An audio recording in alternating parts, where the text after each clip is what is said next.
my name is Jasnur Ezri Binti Majiza, and in this presentation, we will be looking at online learning with focus on ESL speaking skills. So, in this video, I'll first talk about the different types of online teaching and learning. Secondly, the problems, shortcomings, if you will, to online teaching and learning. And finally, we'll focus on what online learning research has found to show positive outcomes on learners themselves. All right, so let's begin by first looking at the instructional design of online teaching and learning. Learning online is defined by a learner interacting with content and or people via the internet for the purpose of learning. There are certainly many models of online teaching and learning. However, for the interest of this video, we are only going to look at two different types of online learning. The first one we are going to look at is an online learning that happens online only. So it is also divided more into two different types of learning online only. So the first one happens to be where it is no different from a normal class except for the medium of instruction, which is different. It is via the internet.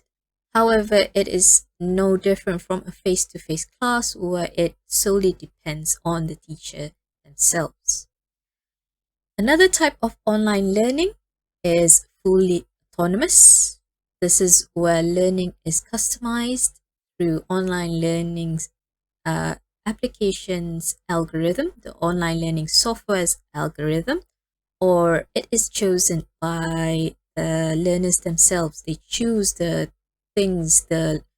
materials that they want to study. Next, we have blended learning.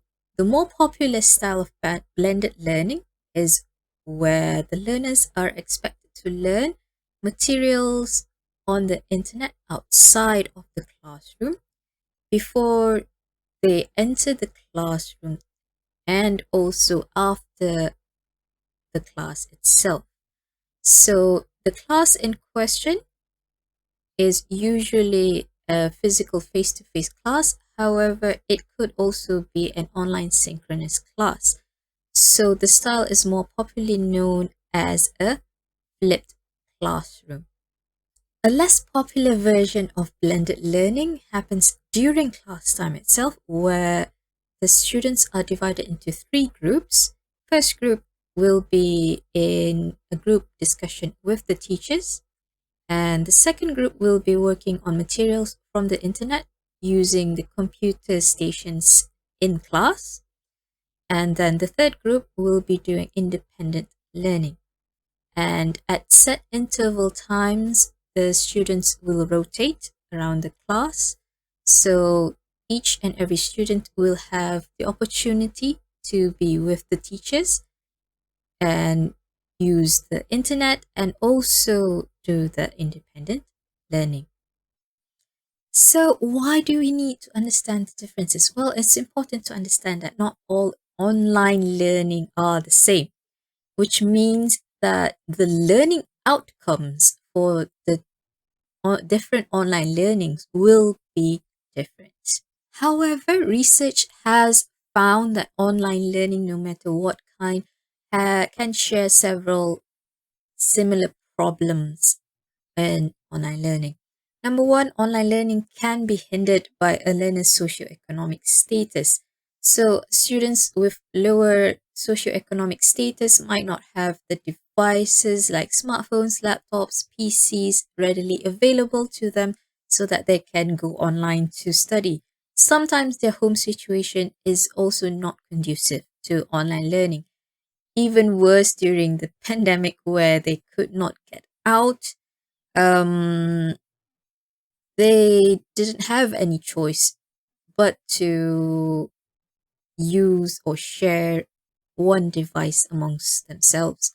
So that's why prior to 2020, you can see that any research on online learning you will see that the data will always have the students who are in the middle and higher socioeconomic status attending the online classes. This is because the students who are in the lower socioeconomic status, they do not have the means to attend online learning classes. Next, learners for online learning will need self-motivation and self-regulation while attending online learning sessions. However, because without these two essential things, learners just would not be able to attend online learning sessions. You can see this in the news where there will be teachers who say that they are conducting online classes for one, two, or even no students at all.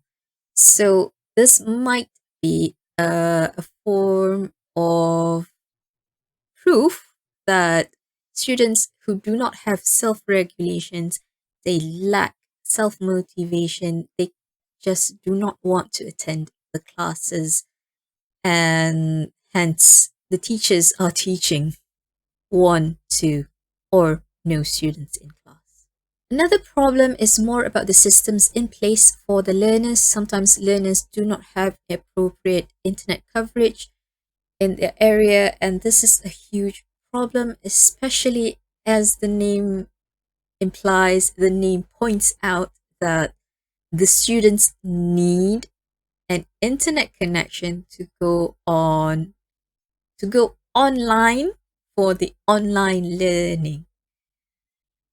However, we also need to understand that not all problems originate from the learners. Some of the problems that I mentioned before, like self-regulation and self-motivation, this could also affect teachers.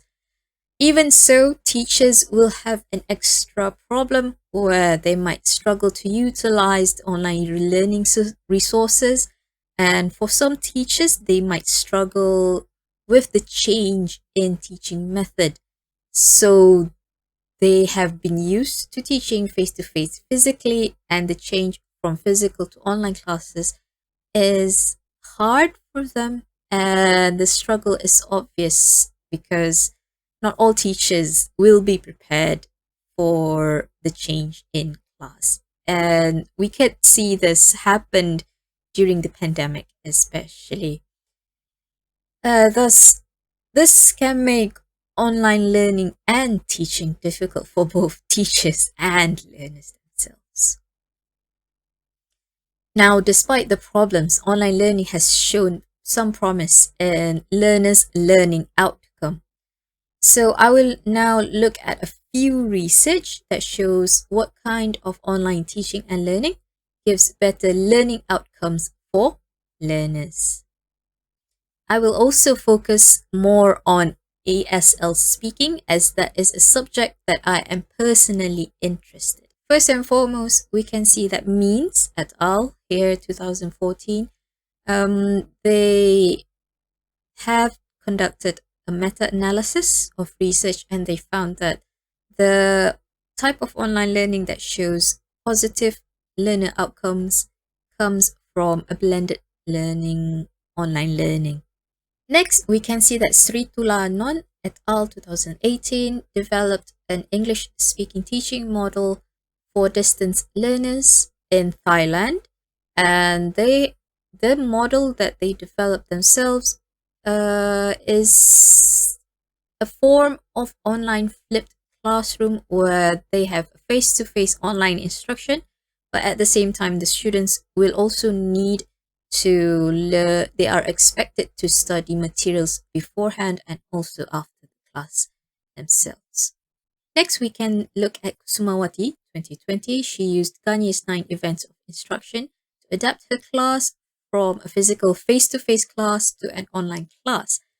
The teaching method also changed, where she used a more blended classroom, a flipped classroom itself, a flipped classroom approach to teach. And the learning outcomes for the class of 2020 is seen to be more positive in comparison to the 2019 class.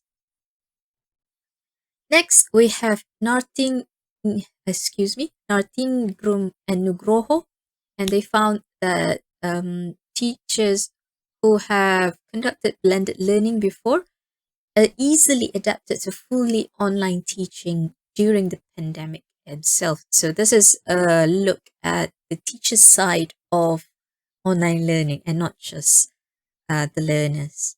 By now, I believe you noticed that there is a pattern emerging in the research where blended learning seems to have a better outcome, better positive outcome for learners themselves.